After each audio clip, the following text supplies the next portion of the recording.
Euh, alors, je voulais m'essayer aussi aux chiffres. Et puis, arriver à mon analyse. Alors, le président sortant réélu a eu 89,77% des voix. Et quand on prend les pourcentages des différents candidats, y compris les bulletins nuls et tout ça, nous sommes à 10,27. Quand on part de là aux non-votants, nous sommes à 49,90 qui ne sont pas venus voter, qui n'ont rien exprimé du tout.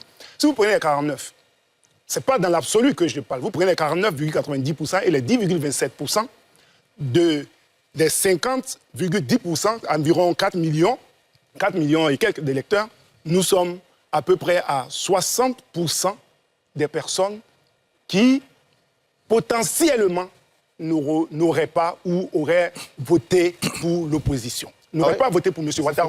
Non, j'ai dit, je ne suis pas dans l'absolu. Et je me suis exprimé très clairement. C'est faux. Du coup, les chiffres que vous donnez, les chiffres peuvent être combattus pour dire il a 40%.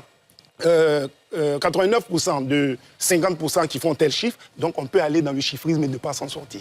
Et c'est pourquoi cette analyse-là, je la fais pour interpeller l'opposition, pour dire que si vous voyez ces chiffres qui sont là, qui ne sont pas forcément, je ne dis pas que ces chiffres-là, les gens allaient automatiquement voter pour l'opposition, mais ça prouve simplement qu'il y avait matière à concurrence lors de ces élections et que les chiffres-là ne disent pas automatiquement qu'avec 3 millions, il aurait gagné. Pourquoi pas, du côté de l'opposition.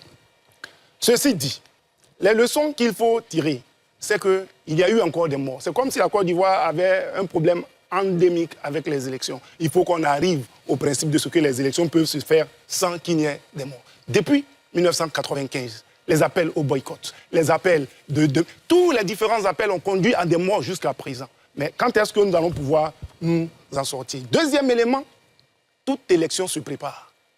Et j'ai vu, en observant ce qui s'est passé, que le RHDP a préparé les élections. Tant financièrement, tant physiquement, tant métaphysiquement, même, j'allais dire juridiquement, ils ont tout préparé pour pouvoir gagner ces élections. Et une élection se prépare. Quand on ne s'y prête pas à ce jeu, ça se préparer pour y aller, on va à ces élections, on ne va pas pouvoir y arriver. Et cela m'amène à demander, à revoir, j'allais dire, la matrice de l'opposition. Et je vais juste raconter une toute petite histoire. Celle d'un peuple qui avait besoin de liberté, mais avait besoin de chercher une pierre se trouvant dans une grotte. Mais pour aller chercher la pierre qui libérait le peuple, on ne se met ni à genoux, on ne rampe pas, il faut marcher. Et l'entrée de la grotte fait environ 0,5 m. C'est-à-dire, donc qui peut aller chercher cette pierre? Et celui qui prend la pierre devient automatiquement le chef. Mais en même temps, tout le monde sera libre et chacun pourra faire ce qu'il faut faire. Le roi très grand ne peut pas y aller. Il n'a plus de jeune enfant pour y aller. Il n'a pas de bébé. Il y a un nain qui veut aller chercher la pierre. Mais toi, nain, tu ne peux pas aller chercher la pierre pour venir nous commander. Mais le peuple est resté en esclavage. Si tant est que ceux qui ont la possibilité d'aller chercher, ceux qui se disent ayant droit d'aller chercher ne peuvent pas y aller, il faut permettre à ceux qui respectent les normes, je suis en regardant. Franchement, en venant ce soir, j'étais curieux d'entendre Rodolphe Augustin Couillot, parce que je me souviens que c'était l'un des chantres du chaos qui annonçait partout qu'on prenait la rue du chaos, on prenait la rue des morts, un peu avec le professeur Noubou aussi sur le plateau quelquefois. Les Ivoiriens ont montré qu'il n'y a pas eu de chaos. Et ça, c'est déjà la première leçon à tirer. Le chaos n'a pas eu lieu. Je sais que Ewusu avait forcément fait peur. Non, les Ivoiriens ont montré ça clairement. Et quand vous regardez dans le détail, c'est encore plus frappant. Moi, je viens du sud Comoy. En 2020, la scolarité de Yaou, la scolarité d'Ayamé, Biennois, des villages comme Adaou, il n'y a pas eu de vote. Parce qu'on n'a même pas pu voter. Mais cette fois-ci, zéro incident. Tout le monde est sorti. Pourquoi? Parce qu'il y a un travail important qui a été fait. D'abord par les leaders politiques, le président Akawele, le DGNC, qui sont partis, mais des leaders sociétaux. Je pense par exemple à mon vieux père Tyson, qui est le président des syndicats des transporteurs, qui est parti dans les gares, à M. Sekou Babia, qui est parti à Soko expliquer aux gens. Il y a un travail énorme qui a été fait partout dans la Côte d'Ivoire. Moi, j'ai traversé ce pays partout, en long et en large. Conférences, tout ça pour expliquer la nécessité pour nous de préserver la paix. Et je pense que grandement, les Ivoiriens, vous êtes du Vieux-Baoulé, n'est-ce pas? Vous êtes du Vieux-Baoulé. Qu'est-ce qui s'est passé dans vos villages en 2020? C'était la catastrophe. Tout le monde dit combien de morts? Parce que j'étais au ministère de l'Intérieur, j'avais la cartographie des lieux des incidents. Le Vieux-Baoulé, il y a plein de coins où on n'a même pas pu voter. Cette année, vous avez regardé le Vieux-Baoulé? Tranquille. Les Ivoiriens ont montré qu'ils sont agacés, fatigués de ces chantres du chaos. Ils sont fatigués de ces politiciens qui, malheureusement, n'ont pas compris que le monde évolue. Je disais toujours, quand on partait voir si on était guéri. Moi, je pense qu'on est guéri, naturellement. comme vous avez été malade et gravement malade, votre guérison elle va laisser des séquelles. Et surtout quand on a des leaders politiques qui appellent à l'insurrection, qui appellent à une prétendue libération, qui créent la psychose. Parce que la psychose dont vous parlez, qu'est-ce qu'il a créé? C'est ceux qui sont venus dire oh, il n'y a pas d'élection, il n'y aura pas d'élection, il faut libérer le pays dans 7 jours. Quand ils l'ont dit samedi, lundi, un lieutenant qui est assassiné. La Côte d'Ivoire est la seule dictature qu'on vous entend où c'est dans cette dictature-là que des gens tirent sur des militaires. Dans les autres dictatures, c'est les militaires qui tirent, on le voit en Tanzanie. Mais chez nous, on a une dictature où c'est les civils, là, pacifiques, là, qui après des appels à la libération, tirent sur des militaires et tuent le lieutenant de gendarmerie. Si on a encore ce phénomène de peur, si on a encore malheureusement les événements qu'on a à Nayo, c'est parce qu'il y a des politiciens irresponsables qui ont appelé malheureusement à défier la République et qui ont été malheureusement entendus. Et c'est eux les responsables. Moi, je peine aujourd'hui quand je vois 700 personnes en prison. On finit de les mettre en prison, de les tromper. On attend même que Maître Dadje Odrik se plaigne pour envoyer quelques vivres. Hein, on ne s'est même pas occupé de ces 700 gens que tu as emprisonnés parce qu'ils ont entendu votre message. C'est de l'irresponsabilité. Et cette irresponsabilité qui aurait pu nous mener au chaos. Ben, les Ivoiriens sont matures. Ils l'ont montré parce que dans toutes les régions du pays, vous comparez 2020 à 2027, il n'y a pas photo. On a démontré que nous sommes un peuple de paix. Je l'avais dit ici, que nous aurons ces élections avec de la paix. Le chaos que vous avez annoncé n'a pas eu lieu. Parce que les Ivoiriens sont un peu braves. Vous parlez du taux de participation. Depuis 1995, à l'exception de l'élection de 2010, c'est le meilleur taux de participation qu'on a eu. On n'a jamais, depuis 1995, à l'exception de 2010, atteint les 50% de taux de participation. Quand la CEI, c'est le point de désaccord avec la CEI, hein, en 2020, sort le taux de participation de 50%, 53% de 2020, c'est parce que la CEI annule près de 20% des électeurs. Parce que justement, les appels au chaos en 2020 ont empêché 20% des bureaux de vote de fonctionner. Donc elle les a retirés. Sinon, quand on les met dedans, le taux de participation est autour de 40%. En 2015, il était autour de 40%. Donc pour la première fois, Laurent Gbagbo, par exemple, il a été élu avec 37% de taux de participation. Il disait à l'époque, c'est un très beau taux. Donc on a pratiquement doublé, on a fait 1,5 fois mieux. Donc 50% de taux de participation, c'est le meilleur taux de participation qu'on a eu depuis 1995 à l'exception de 2010. Donc soit vous ne suivez pas les élections, mais c'est plus grave, parce que les élections locales, c'est vrai, c'est des élections locales, mais tous les partis participent. La dernière fois, on a eu 36% de taux de participation. Donc venir dire que la bonne moitié des gens, c'est des opposants, non, c'est faux. Non, on peut s'interroger. C'est un sujet sur lequel on doit réfléchir. Comment faire pour que nos élections, y compris celles où tous les grands partis politiques participent, comme les dernières élections locales, n'attirent pas. C'est une vraie réflexion citoyenne qu'on doit avoir. Et on va y arriver, c'est peut-être le rôle de l'Assemblée nationale qu'on aura dans quelques mois. Mais c'est 50% de taux de participation, mon cher Oussou, c'est les meilleurs qu'on a eu depuis. Quant au bilan politique, première chose, domination du RHDP. Sur toute étendue du territoire. Et je l'avais dit ici, je l'avais dit que même si l'opposition radicale du Front commun, qui est responsable en partie de tout ce qu'on a eu comme psychose, participait, serait battue. Alors ça, on a eu plus de 3 750 000 voix. S'il y a 8 millions et quelques d'électeurs, si on suppose que 80% des électeurs avaient participé à l'élection, donc si on avait le taux qu'on n'a jamais eu depuis 2010, on aurait eu 6 584 000 votes. 3 millions 7, 6 millions 584 000 qui a gagné les élections. Le score d'Alassane Ouattara, là, ça prouve que le RHDP domine largement. Avant, je disais que le RHDP était le premier parti, mais je n'étais pas encore sûr que c'était le parti majoritaire. Ces élections-là, par leurs chiffres, prouvent que le RHDP est aujourd'hui un parti majoritaire en Côte d'Ivoire. C'est clair. Vous prenez 80% des 8 millions et quelques qu'on a, vous avez 6 584 000 personnes qui allaient s'exprimer. Je ne connais même pas les bulletins nuls, les bulletins blancs que vous avez pris. Hein. Et quand on prend ça, les 3 700 000 font que de ces 6 500 000, le RHDP a déjà gagné l'élection. Deuxième enseignement politique, l'opposition radicale a échoué. Elle a totalement échoué. D'abord dans son but clair d'exprimer une opposition en 4e mandat, donc on y est aujourd'hui, et elle est incomprise. Les Ivoiriens ont montré qu'ils n'entendent plus ce cri. Dieu merci, on va arriver aux législatives. Le PDC semble avoir compris, puisqu'il veut reprendre le chemin des législatives. Pour d'autres, ce n'est pas encore fini. Mais il faut que ça finisse, parce que les Ivoiriens sont en avance. Dernier point politique, c'est un peu l'avenir des autres candidats. Il faut qu'ils se posent des questions, parce qu'ils n'ont pas eu des scores intéressants. Qu'est-ce qu'ils vont devenir demain? Je vais quand même terminer, Ali, pour ne pas faire long, sur la bravoure, le professionnalisme, la responsabilité de nos forces de l'ordre. Militaires de Côte d'Ivoire, je vais commencer par les gendarmes pour avoir la paix à la maison. Gendarmes de Côte d'Ivoire, militaires de Côte d'Ivoire, policiers de Côte d'Ivoire, douaniers, paramilitaires, nous sommes fiers de vous. Moi, je suis fier de vous. Parce que vous avez démontré votre professionnalisme, votre responsabilité. Je donne mes admirations à vos chefs, le ministre d'État, le ministre de la Défense, le général Doumbia, le général Apalo, le général Kouyaté. Bravo. Et avoir 44 000 personnes mobilisées pour surveiller 25 370 bureaux de vote, c'est pas exagéré. Ça a toujours été ainsi. Oui. La sécurisation des élections. En 2020, ils étaient S'il vous plaît, ne parlez pas quand En même. 2020, j'étais dans le corps. J'étais même au ministère. On a eu une phase de préparation qui a mobilisé même un peu plus. Pourquoi? Parce que tous les jours, il faut pouvoir surveiller tous les points de vote. Il y a 25 000 bureaux de vote. Je ne sais pas, un peu moins de centres, divisé par 5 pour avoir les centres. Donc à peu près 5 000 ou 6 000 centres de vote. Donc si vous avez... Et les 44 000, ce n'est pas des 44 000 qui sont sur le terrain.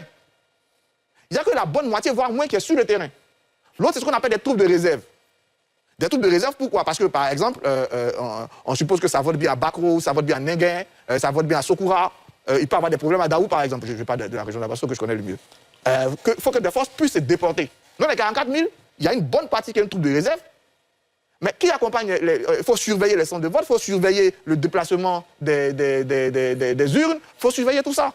Et souvent même, il faut surveiller les candidats, on les met dedans. Donc les 44 000, c'est ce qui se passe tous les jours. Ça ne signifie en rien qu'il y a une ultra-sécurisation de l'élection. Ça signifie juste que c'est ce qu'on fait à chaque fois qu'il y a des élections. Donc avant de critiquer, prenez le temps quand même de connaître un peu le processus de sécurisation. Là, ça vous donne la légitimité pour critiquer. Parce que sinon, vous critiquez pour critiquer, on ne gagne pas beaucoup à ça. Très bien, professeur Nobou. Je voudrais m'arrêter là. Merci. Très bien. Augustin Couillot. Alors, je n'ai jamais annoncé de chaos ici. Non, je n'ai jamais annoncé de chaos. J'ai plutôt dit que les différentes mesures, l'élimination des candidats peut entraîner une crise. Vous avez dit chaos. Non, jamais. C'est le quand il a la parole. Arthur, ce mot n'est jamais sorti de ma bouche. Le chaos dont tu parles n'est jamais sorti de ma bouche. J'ai fait plusieurs émissions ici et j'ai toujours dit qu'il n'est pas bon que la question du retrait des candidats entraîne une crise en Côte d'Ivoire. Arthur, tu as dit qu'il n'y avait pas de crise. Mais il y a des morts. On a tiré sur les gendarmes. C'est un mort. On a brûlé des personnes vives à Nayo. C'est des morts. Mais ce que on parle des chiffres, il y a eu, tout s'est globalement bien passé. Mais il y a des zones où il n'y a pas eu d'élection du tout. Même si vous ne considérez pas ces personnes comme des Ivoiriens.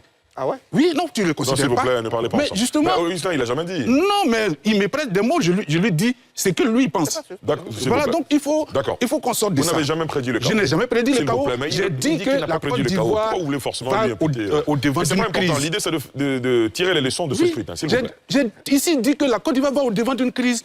Et la crise était là, et la crise a eu lieu. Il y a eu la crise. Il y a eu la crise. Il y a eu un gendarme qui a été tué, il y a eu des morts. Il y a eu des gens qui n'ont pas voté.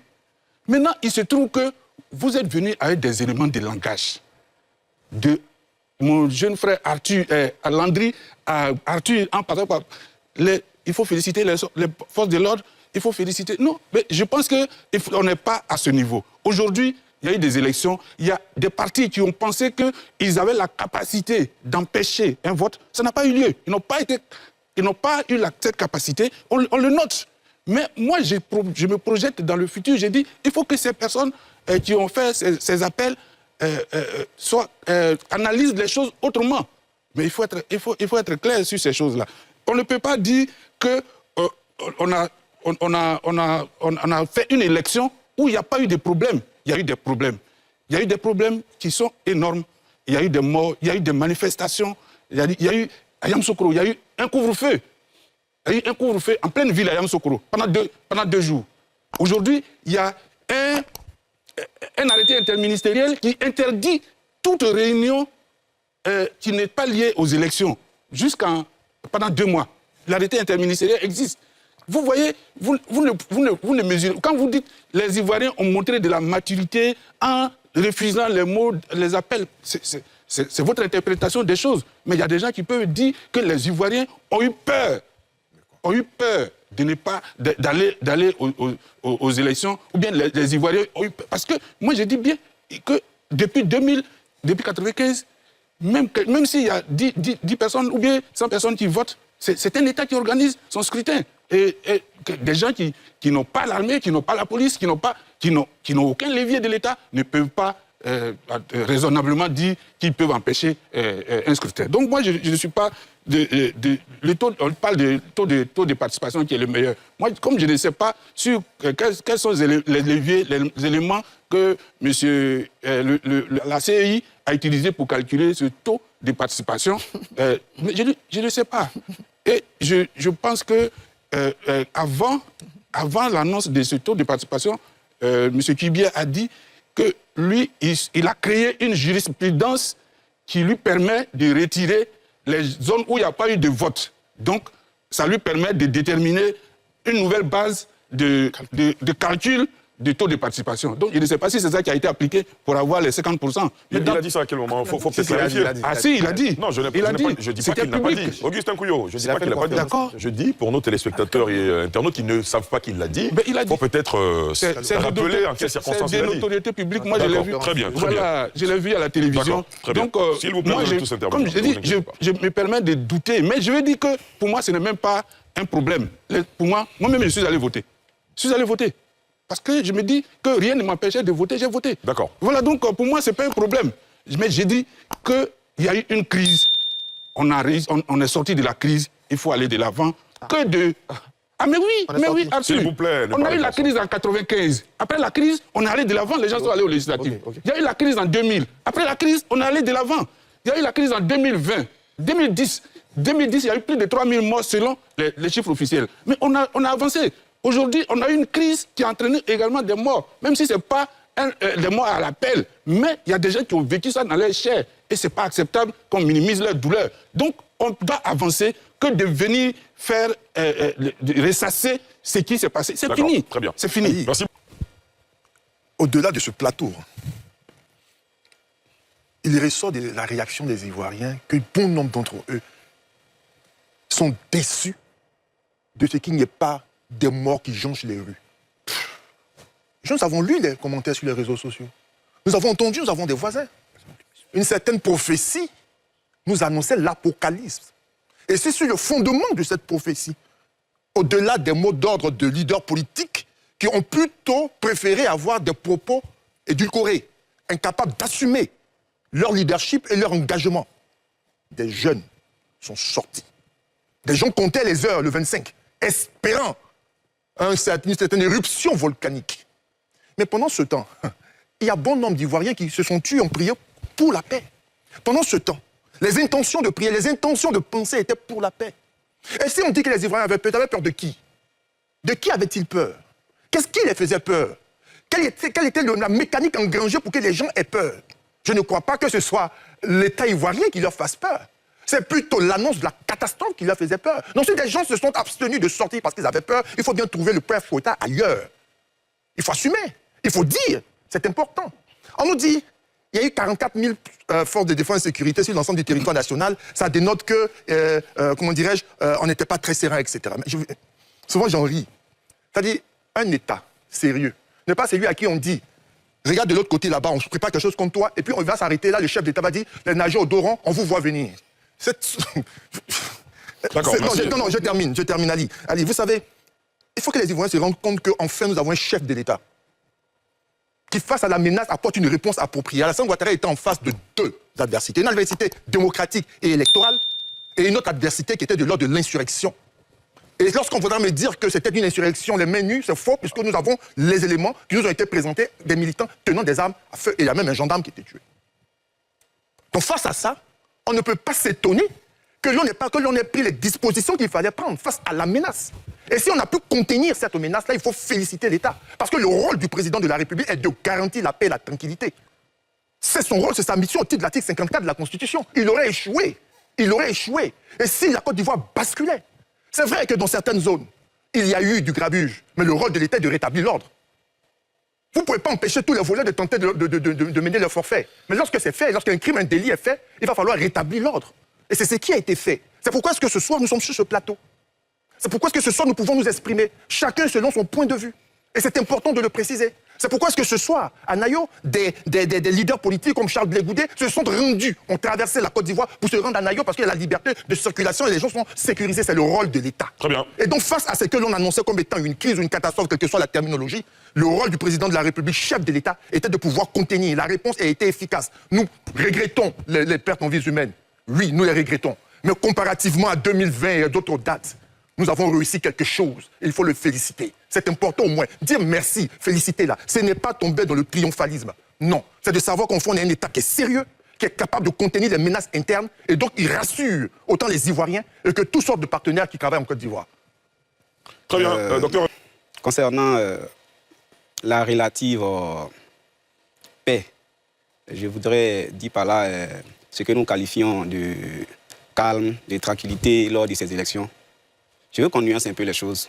Pourquoi on nuance un peu les choses? Parce que quand on a déployé un contingent de 44 000 agents de force de l'ordre pour maintenir l'ordre, ou du moins la paix, dans le cadre d'une élection, je pense qu'il ne faudrait pas trop vite s'enorgueillir, ou du moins s'enorgueillir, parce que, en réalité, pour une élection, je pense qu'on ne devrait pas déployer, on n'avait pas à déployer un tel contingent de forces de l'ordre. Ça, pour moi, il y a déjà un manque de confiance de la part même des organisateurs. Parce que quand on organise une élection et là où on devrait s'exprimer librement, là où les élections, pour moi, ça devrait être un moment de joie, ça devrait être un moment de... Ça devrait être la liesse même. Mais quand on se retrouve dans une situation, ce qu'on a vécu, la psychose qu'on a vécue là, quand on veut dire aujourd'hui que tout était parfait, je me dis qu'il faut nuancer les choses. Si on a déployé 44 000 agents sur le terrain, ça suppose que quand même, il y avait un défi sécurité à relever. Et ce défi sécurité-là, il a été relevé, mais pas totalement. Parce que les incidents qui ont été signalés, il ne faut pas les négliger quand même. À Nayo, par exemple. Donc, je me dis que c'est vrai, peut-être qu'on devrait féliciter les organisateurs, mais il faut y aller quand même avec un peu de réserve. Il y a beaucoup à faire. Pour le bilan de l'élection présidentielle, je vais revenir là-dessus tranquillement maintenant. Il y a eu un taux de participation de 50,10% selon les chiffres officiels. C'est cela. Voilà, selon les chiffres officiels. Ça veut dire qu'en fait, il y a eu plus de 49% d'électeurs, disons, qui a été mis en marge, ou du moins qui s'est mis en marge. Voilà. Cette frange d'électeurs-là s'est mise en marge des élections. Mais il ne faut pas y voir l'expression d'une abstention volontaire. Je suis désolé. C'est un cri aussi qu'il faut écouter. Quand on parle d'opposants radicaux, de l'opposition radicale, mais voyons, si on totalise les voix obtenues en termes de taux, en termes de pourcentage, si on totalise les voix obtenues par les 4 autres candidats, ça n'atteint pas 10%. Ça n'atteint pas 10%, c'est 8% et quelques. Et il ne faut pas mettre en sourdine, ces voix qui n'ont pas pu s'exprimer. Peut-être c'est pas peur, peut-être c'est pas par maturité, ou peut-être par un manque de volonté de s'exprimer, mais c'est peut-être par la peur. C'est peut-être par peur, du moins, que cette partie des électeurs non négligeables n'a pas pu s'exprimer. Donc je me dis, cet optimisme béat qui consiste à dire que tout était parfait, on est sorti du cycle infernal des violences, il y avait quand même des velléités. Peut-être qu'on a pu contenir, mais là encore, je me dis qu'il faut vraiment faire attention. Parce que ça peut être peut-être une sorte de volcan dormant, on ne sait jamais. Il faut vraiment faire attention. Concernant le vote, le scrutin, il y a 1,56% de vote blanc. Ça peut être l'expression d'un désintérêt pour les élections. C'est vrai, 1%, c'est pas bon, 1%, 1,56%. On pourrait dire que c'est négligeable, mais quand des gens vont... Moi, si je me lève pour aller prendre part à une élection, ce n'est pas pour faire un vote blanc. Donc, quand il y a 1,56% de vote blanc, ce n'est pas à négliger. Il faut s'interroger. Pourquoi des gens se sont levés un matin dans un contexte où la psychose règne? Pourquoi des gens vont se lever pour aller prendre part à un vote et voter blanc? Il ne faut pas négliger ça. Il faut diagnostiquer ces choses-là pour mieux comprendre. Au niveau des votes nuls, on relève 4,01% de votes nuls. Là encore, il y a un problème. Ça veut dire qu'il y a un manque d'éducation, des bulletins nuls en fait, voilà, des bulletins nuls. Ça veut dire qu'il y a un manque, n'est-ce pas, d'éducation à l'expression, n'est-ce pas, du choix politique. Parce que 4% des électeurs, on va dire ça comme ça, ont mal voté. Ça, c'est un problème en fait. Il faut diagnostiquer ce fait-là et pour pouvoir le corriger pour les élections. Voilà, en tirer les leçons pour les élections futures. Je me dis aussi que la RLE qui n'a pas du moins pu être faite là, la révision de la liste électorale qui n'a pas pu être faite, aussi a posé un problème. Ça a écarté quand même un nombre pas moins important d'électeurs qui n'a pas pu prendre part au vote. Et ce nombre-là, il ne faut pas négliger ce fait-là aussi. Je me dis qu'aujourd'hui, on dit tout s'est bien passé, la majorité des Ivoiriens, voilà, a pu prendre part au vote, mais il faut vraiment nuancer ces propos-là. C'est pour ça que je dis qu'il faut nuancer tout ce qu'on dit en ce moment précis. Il faut nuancer cela parce que quand une bonne partie des électeurs n'a pas pu prendre part aux élections, ceux qui se sont abstenus, je peux comprendre, mais ceux qui n'ont pas pu prendre part aux élections parce que la révision de la liste électorale n'a pas pu leur permettre d'être inscrits sur la liste électorale, je pense que dire que ceux-là aussi ont fait le choix de ne pas aller au vote, c'est une mauvaise interprétation des choses. D'accord.